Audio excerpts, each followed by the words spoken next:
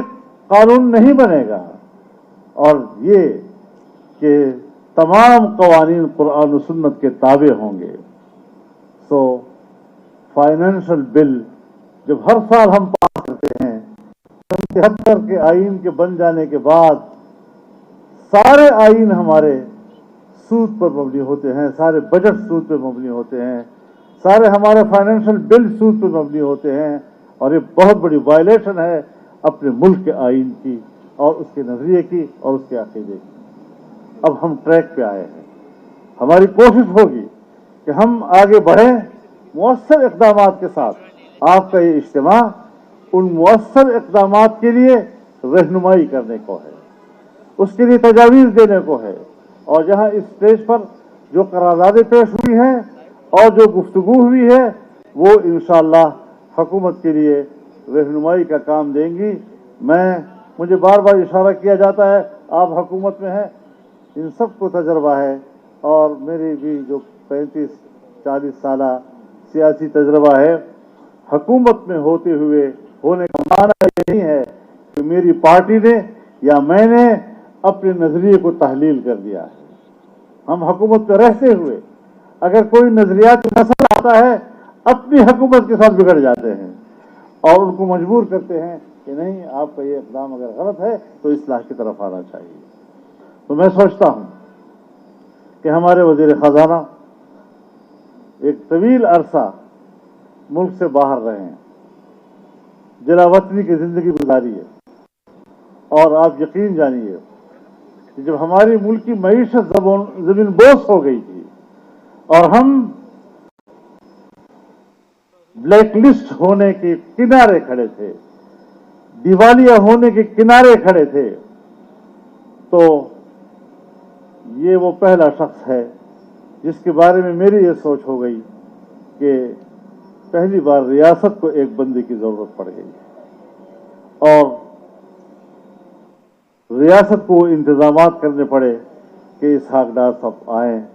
اور ملک کی معیشت کو سنبھالیں۔ اور جو ہی وہ تشریف لائے ایئرپورٹ پر اترے، یکدم سے پتہ نہیں 12-15 روپے ڈالر گر گیا۔ ڈالر ایسا گھبرایا ان سے کہ یکدم اس کو چولے ہل گئی۔ ہمارا جو اسٹاک ایکسچینج ہے وہ اوپر کو اٹھا، لیکن بہرحال ایک ایسی دلدل میں ہم پھنسے ہوئے ہیں کہ اس دلدل سے نکلنا کوئی آسان کام نہیں ہے۔ جہاں 22-25 ارب ڈالر کا ہمارا ریزرو تھا، آج ہم سوچتے ہیں کہ اگلے 2 مہینوں میں ہم تنخواہیں کیسے دیں گے۔ اس ساری مشکل میں کچھ یقیناً ذکر جناب وزیر خزانہ کریں گے کہ ہم گرے لسٹ کے کنارے پر تھے اور بلیک لسٹ کے کنارے پہنچ چکے تھے، وہاں سے ہم واپس وائٹ لسٹ پہ آنے میں کامیاب ہو گئے، اور پاکستان اس وقت دنیا کی وائٹ لسٹ کے اسٹیٹس میں شمار ہونے لگا ہے۔ تو اس اعتبار سے یہ ساری چیزیں ہمارے لیے ایک مثبت اشارات ہیں۔ میں معیشت کا ماہر تو نہیں ہوں اور نہیں اس حوالے سے میں کوئی دعویٰ رکھتا ہوں، لیکن اتنا ضرور ہے کہ متمدن دنیا میں ریاستوں کی بقا کا مدار معیشت پر ہوتا ہے، دفاعی قوت ثانوی حیثیت رکھتی ہے۔ ہاں، جب قبائلی زمانے تھے تو دفاعی قوت وہ پہلی حیثیت رکھتی تھی، معاشی قوت ثانوی حیثیت رکھتی تھی۔ امن ہو اور معیشت ہو، یہ 2 بنیادی چیزیں ہیں ریاست کے ذمہ داریوں میں سے۔ قرآن کریم نے ریاستی زندگی میں 2 ہی باتوں کا ذکر کیا ہے، ایک امن اور ایک معیشت۔ وَإِذْ قَالَ إِبْرَاهِيمُ رَبِّ اجْعَلْ هَٰذَا بَلَدًا آمِنًا وَارْزُقْ أَهْلَهُ مِنَ الثَّمَرَاتِ مَنْ آمَنَ مِنْهُم بِاللَّهِ وَالْيَوْمِ الْآخِرِ ضَرَبَ اللَّهُ مَثَلًا قَرْيَةً كَانَتْ آمِنَةً مُطْمَئِنَّةً يَأْتِيهَا رِزْقُهَا رَغَدًا مِّن كُلِّ مَكَانٍ فَكَفَرَتْ بِأَنْعُمِ اللَّهِ فَأَذَاقَهَا اللَّهُ لِبَاسَ الْجُوعِ وَالْخَوْفِ بِمَا كَانُوا يَصْنَعُونَ۔ جب آبادیوں نے اللہ کی نعمتوں کا کفران کیا تو پھر اللہ تعالیٰ نے ان کو